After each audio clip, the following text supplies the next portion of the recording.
mercado brasileiro reagiu mal às falas do presidente Lula sobre o Banco Central. O presidente criticou a autonomia do banco e o teto de gastos. Sobre esse assunto, nós vamos conversar agora com a Ariane Benedito, economista especialista em mercado de capitais da RI, da Oeste Capital. Tudo bem, Ariane? Boa noite a você. Obrigada pela participação aqui no Jornal Jovem Pan deste sábado. Boa noite, Paula. Eu que agradeço. É um prazer participar com vocês. Ariane, vamos falar primeiro sobre como foi essa semana, como ela fechou em relação à economia aqui no Brasil, depois de tantas falas aí, depois de uma semana bem quente aí para o mercado financeiro.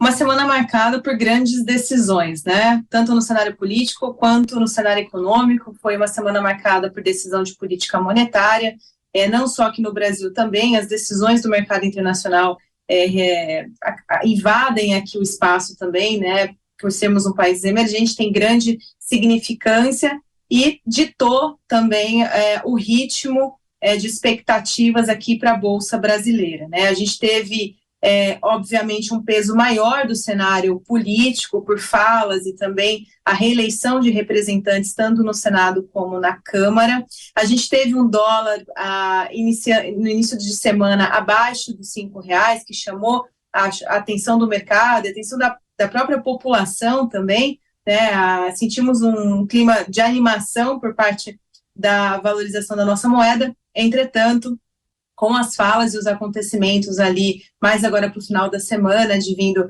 do nosso representante de Estado, o dólar voltou, né, com uma pressão maior e também com a decisão de política monetária de prolongamento da nossa taxa básica de juros, a Selic, em 13,75%, para controle do cenário inflacionário, que continua com as expectativas desancoradas para o horizonte relevante, que é 2024.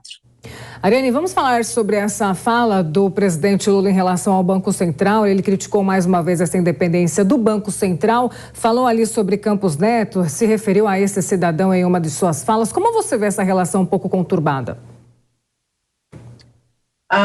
O Lula traz nesse início de governo, né, esse confronto com o mercado, né? O Banco Central ele tem grande representatividade e a independência ela é um marco, né? O mercado olha assim também, né? Eu vejo esse confronto na verdade, em linha com as propostas trazidas por esse governo, que é de maior controle, maior intervenção na economia, e vai com o que ele vem comunicando já desde o início, né? Agora, com a eleição que nós tivemos na Câmara e no Senado, a grande questão é a comunicação, o poder de comunicação que o Lula vai trazer, né, ele e sua equipe, para o parlamento. Por quê? Porque a independência do Banco Central, ela não é só uma conquista para a população brasileira, para o mercado, em todos os agentes econômicos que compõem o sistema econômico brasileiro, mas ela é constitucional e ela é institucional, né? Ela foi votada e aprovada no Congresso e ela foi chancelada pelo Supremo Tribunal Federal. Então, o que nos diz que para queda dessa independência, o Lula ele vai ter que conversar com o Congresso, com o Parlamento, ele vai ter que discutir lá, não é com o Campos Neto, né? Ele vai ter que fazer esforços ali para tentar fazer essa passagem, se realmente for um projeto que vai compor ali a atuação do atual governo nesses próximos 4 anos. Agora, eu acho que não tem necessidade de se falar de independência, né? Claramente que ele traz essa questão mais focado no sentido da crítica sobre o nível de taxa de juros que está sendo praticada agora na economia, principalmente pelo juro real que a gente tem, né? Mas falta ali o entendimento da necessidade que, para que esse juros ele venha a cair, não é uma independência ou não que vai fazer com que a gente tenha uma melhora de cenário. O Campos Neto deixou muito claro, né, ele e todos os dirigentes do Banco Central, na ata que foi divulgada essa semana, que o principal vetor de desancoragem são as diretrizes e a falta de clareza nesse início de ano sobre as diretrizes fiscais, né? Então, acho que a forma melhor de se comunicar e de dialogar sobre uma crítica à taxa de juros não é falando da independência do Banco Central, mas sim das diretrizes e trazendo maior clareza para o fiscal, que é o que está faltando para a gente entender se realmente a gente tem esperança de manter as expectativas ancoradas para o horizonte de inflação olhados agora, ou se a gente tem uma piora e vai ser necessária a continuidade por mais tempo desse prolongamento, Paulo. Ariane, nosso comentarista Pedro Costa também participa dessa conversa. Pedro, sua pergunta. Ariane, bem-vinda, obrigado pelos esclarecimentos. Vou fazer uma pergunta bem direta, Ariane. A nossa taxa de juros hoje está em 13,75%. Ela é como você bem sabe, uma das mais altas do planeta Terra. E o presidente do Banco Central, Campos Neto, sinaliza que ela deve continuar aumentando. O que você acha dessa política monetária praticada, né? Lembrando que, por exemplo, a taxa de juros nos Estados Unidos é praticamente zero e na zona do euro é negativa. Boa noite, Pedro. Só ajustando algumas informações, né? O comunicado que foi entregue essa semana com a decisão de manutenção da taxa básica trouxe que para as próximas reuniões a estratégia do Banco Central é a continuidade desse mesmo patamar de juros. Então, não haverá um aumento, mas sim a manutenção, né? Ou seja, ele vai manter por mais tempo a taxa em nível que ela já está, enquanto não obtiver maiores diretrizes, né, mais clareza por parte do governo sobre o âmbito fiscal. Tá? Não há intenção de aumento, mas sim da manutenção de juros. Em relação aos Estados Unidos, e também vou incluir aqui a avaliação sobre o cenário da Europa, a gente continua tendo reajustes por lá. A gente teve um reajuste de 0,25 pontos percentuais para a taxa de básica americana, né? Isso para a gente parece nada, mas para lá, para a economia americana, é muito hawkish, né? Que é o termo que a gente costuma utilizar para descrever a política monetária mais contracionista. Na Europa, foi 0,50 pontos percentuais, né? O que isso nos diz? Que a economia global, ela continua no mesmo sentido. E o aperto monetário, ela é a principal ferramenta de controle inflacionário. O cenário inflacionário não é bom para nenhuma das economias também. A gente está crescendo mais. A gente também teve essa semana divulgação dos PMIs, né, que são níveis de medição de nível de atividade. Continua persistente. A gente está tendo, né, agora nesse início de ano, trazendo isso para o Brasil, né, uma leitura da inflação com núcleos ainda persistentes, assim como a gente está vendo lá fora. O que está trazendo o arrefecimento da inflação, ou seja, o índice cheio trazendo uma inflação menor na medição mensal, são os preços administrados. A gente teve uma desoneração de impostos ali de combustíveis, a gente não teve nenhum ajuste, por exemplo, na bandeira tarifária, que geralmente acontece no início de ano, a gente teve esse benefício ali pelo clima que ajudou. Então, esses preços, os preços administrados, eles nos ajudam a ter uma medição de uma inflação menor. Mas o que importa é a inflação doméstica que está no núcleo, né? Quando a gente olha o núcleo da inflação, é a exclusão desses choques, né? De preços administrados. Continua acelerando. Isso, a preocupação é o que vai passar estatisticamente lá para frente. Existe uma defasagem. Todo esforço feito pelo Banco Central agora não é para a inflação de hoje, é para a inflação lá da frente, né? Esse nível de inflação menor que a gente está vivendo agora foi da tomada de decisão que eu acho que foi assertiva lá atrás, né? No período de 9 a 12 meses para trás. Mesmo que a gente tenha uma taxa de juros muito mais alta que o resto do mundo, a gente não pode desconsiderar o contexto Brasil, né? A inflação é e sempre foi, na história do Brasil, o principal percalço ali de problemas com variáveis macroeconômicas, e aqui traz a maior degradação para a população de baixa renda, que é o grande foco do atual governo, inclusive, né? A gente tem essa dificuldade de manter esse nível de inflação mais controlado pelas características do Brasil. Então, fazer uma comparação com economias de fora é desconsiderar todo esse contexto, né? E lá fora é assustador já esse cenário que a gente está vivendo. Então, se lá fora a gente já está tendo um cenário de taxa de juros mais alto, de inflação persistente, isso repassa para cá. A gente também tem esse repasse, essa carga de juros de lá que passa para cá também, né? A gente tem também a persistência do câmbio, que piora as condições aqui também. Então, existe um carrego de lá para cá, fora a inflação doméstica, né? Que lá fora a preocupação é a inflação ao produtor, que parte dela vai para o consumo de bens finais, que pioram a situação da inflação doméstica, que está mais focada ali em serviços, né? Está mais concentrada em serviços.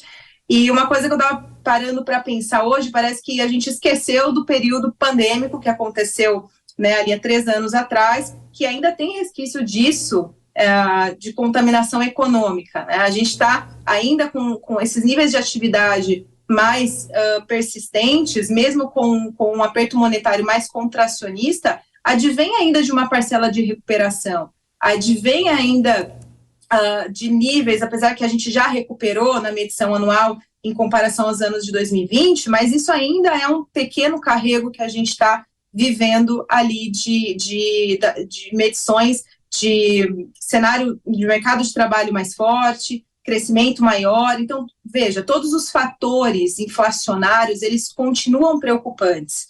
E não dá para brincar com inflação aqui no Brasil, né? Mesmo tendo um juro real maior, é o que a gente está vendo hoje, mas e para frente, né? É consistente ou não? Se a gente for esperar a inflação vir para depois tomar a atitude de combatê-la, a gente não consegue trazer a inflação para baixo, né? Exatamente por essa defasagem e a diferença da medição, expectativa e economia real. Entende, Pedro? Ariane. Perfeito. Só para fazer, Paulo, só para fazer um adendo aqui, né? Perfeito a sua fala, Ariane. Só lembrando aqui para os nossos espectadores que são de muita qualidade, que também a taxa de juros que a gente pega na ponta do caixa, ela tem um spread bancário, então ela não é de 13,75%. Ela é infinitamente maior, basta você que está aí pagando os seus juros no cartão de crédito para saber o quanto você é contemplado no final do mês. E que os juros altos, eles prejudicam o crescimento econômico. Eles podem funcionar em alguma medida no controle inflacionário, mas o Brasil não cresce de maneira evidente e de maneira como precisa um país de 200 milhões de habitantes já há algumas décadas. Né? Nós andamos de lado, então nós precisamos crescer economicamente. Apenas isso.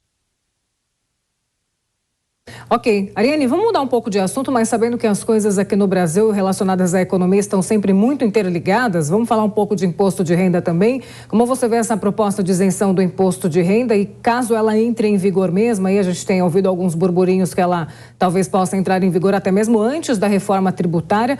Quero que você explique, caso ela entre em vigor, como que ela deverá funcionar aqui no Brasil também. Ela é necessária, né, acontecer. A gente não tem um reajuste no salário mínimo desde 2015. Há 8 anos não se mexe na tabela do IR, né? E deve realmente acompanhar. O acumulado da inflação de lá para cá já é de 59%. Então, isso quer dizer que a gente perdeu 59% da capacidade do poder aquisitivo, né? É necessário que seja feito. Acontece que esse ajuste dado para o salário base de R$ 1.320, ele acabou enquadrando parte da população que não declarava esse imposto e agora vai ter que declarar.